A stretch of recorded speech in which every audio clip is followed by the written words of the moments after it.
अस्सलाम वालेकुम, home recipes में वेलकम। आज की रेसिपी है टमाटो प्यूरी।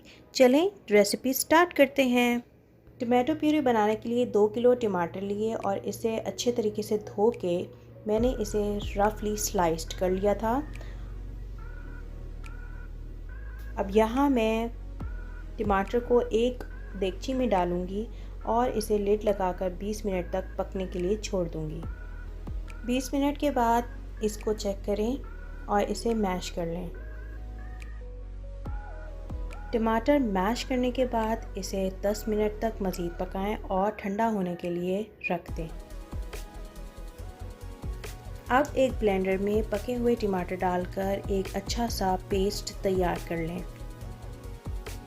देखें कितना खूबसूरत कलर बना है और बहुत ही अच्छा पेस्ट तैयार हुआ था।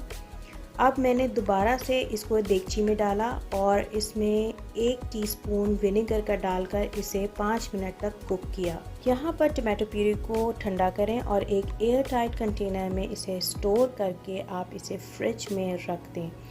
इस टमाटो प्यूरी को आप 1 महीना तक इस्तेमाल कर सकते हैं। मज़ीद रेसिपीज़ के लिए मेरे चैनल को सब्सक्राइब करें और मुझे अपनी दुआ में याद रखें। अल्लाह हाफ़िज़।